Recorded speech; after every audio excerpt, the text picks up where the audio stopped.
Jojo really poured out her heart in the diary room. But guys, one thing about this her diary session today is that she didn't talk about Guluva. Like she didn't talk about all the passes, all the crush, all the and I guess Big Brother was actually looking for that from her because even while he asked her about the connection, what is one thing, one awkward thing, or one thing that you've done in the house that really puts you out of character.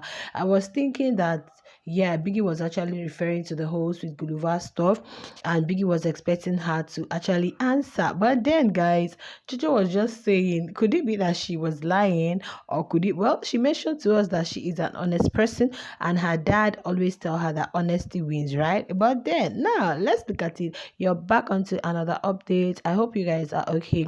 Now, do well to hit the like button and subscribe to my YouTube channel, and also subscribe to our backup channel, Seal Analysis and more. Seal SIL Analysis and more. You can search it up all. Yeah, guys. So diary session has commenced, and Jojo has been called into the diary room. Today's diary session, Biggie really gave them ample time. Like the housemates have been sleeping since after they like worked at their wager, they slept off. They'll be sleeping like though some of them are awake, and yeah. Now in the diary room, Jojo talked about a lot of things because Biggie was asking a lot of questions. Who do you think would secure, or who do you think is deserving to be in the top eight? And that was one question I felt she got it right because she mentioned Sweet Guluva, mentioned Uyanda, mentioned I think Usuku and Nate, maybe and Nate. Was it Nate or was it Usuku or Specific? I think Nate and guys, you guys should help me, okay? I didn't really get all of that, but I know Uyanda Sweet Guluva, she called Nate, and she was really talking about the connection she had with Nate, she being the younger one, the way Nate accommodates her, and the way they talk, the way they play together, you wouldn't believe that she's quite older than her. She's beginning to see this side of Nate, which is quite interesting. She's a caring person, and she's all of this, she's all of that, like she mentioned. Yeah, I was expecting that. Okay, Jojo, tell us about your crush. Tell us about your crush on Sweet Guluva. Tell us about all the things you said, all the actualizing, all the fantasizing, all the things that you made known to your friends, Bendy Hagan. And no. Jojo did not talk about that. But when she was asked who would she want to be with in the top eight, because Biggie had asked who is that housemate, the ex-housemate that you would really want to be with in this top eight, and she mentioned Tyrone.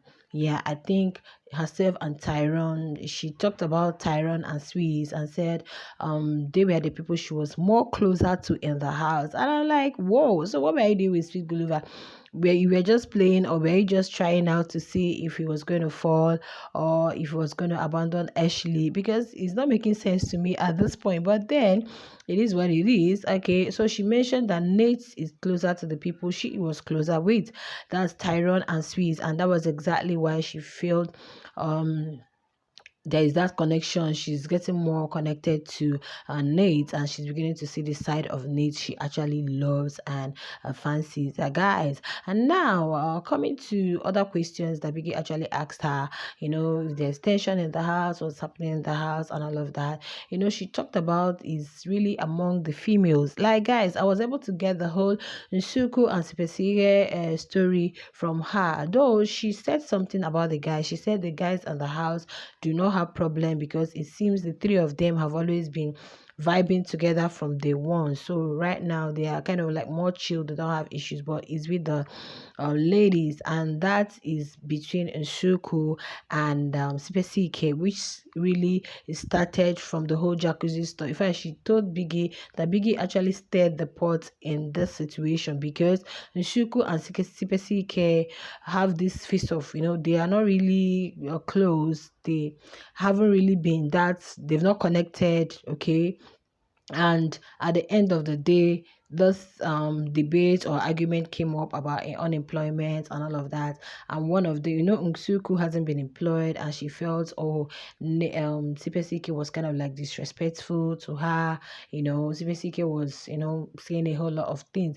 Though I could understand from that, because CPCK said a lot after the whole JoJo Diary session where she was having the conversation with Uyanda. She mentioned about all the things she wants to do, for her family. I don't think she's really thinking about starting a home, like a family for her own now.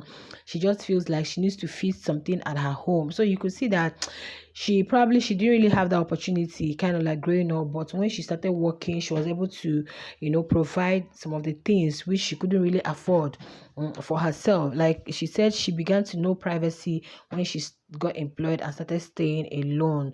Okay, so I could get why she was actually defending the whole employment stuff, and why Nsuku was trying to give her own reasons for the unemployment stuff. But at the end of the day, both of them just so Biggie went ahead to ask her, about the whole thing, the whole strategy. What she said, well, she felt that people whose strategy actually kind of like intimidated her. She said in the people that left the house, she is like they have a common strategy.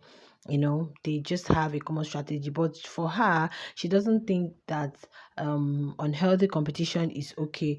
That's even as much as it's a competition, everybody is competing, but it would have been nice if everybody have compete healthily, and not you trying to step on other people's toes and trying to do what just because you are in a competition, or feeling sad when others are winning. Or yeah, if you want to get to HOH, you want to win the 5K, and you're making it in a way that isn't healthy. Okay, so she said she has been herself. She doesn't know of any known strategy. There's no known strategy with her. She was just herself. JoJo, that she has been herself. JoJo, and no other person. I'm like, JoJo, we were expecting you to talk about all of those things that happened with Sweet Guluva. So does it mean you did not even connect with him? Number one. Number two, you said you've connected with Nate. And number three, you said the people you were closer with were Tyrone and Sweet. So that means you weren't actually closer to Sweet Guluva, or you didn't really want to talk about it. But if you had listened to that, you could see that Biggie really wanted to hear that story. Yeah, because even when she told Biggie, let me tell you the story about the whole Nsuka and Spacey, Biggie didn't really respond. So she just started talking about it. I believe his ears were itching to hear her whole situation with Sweet Guluva and all of that. I guess that was the reason he asked, what is something that you've ever done that really took you out of character? And then she went about the one pool party, or the day they were swimming and they did this rock, paper, scissors, and the rest. They said, if you miss it, you're going to undress and all of that. So the whole thing was just, I said, okay, it's fine, it's good. Probably she's having amnesia, or she has forgotten, but it was really fun watching her, talk about a lot of things, about how she feels. All of the housemates are already somewhere, some have companies, some are working, some are already married, while she is just a college student and all of that. So she felt intimidated at first, but with time, like she got over it. Well, you guys, if you watched it, tell me, what were your expectations? Do you think Biggie actually wanted to hear the whole issue with Sweet Guluva, and were you disappointed that she didn't say that? Are you thinking that she was kind of like faking amnesia, or probably she totally forgot? To me, I just felt that maybe to her it was just a normal thing she was doing actually. That was why she didn't really put it so much in her head, or was she lying? Share your thoughts in the comment. I'll see you in my next one. Bye.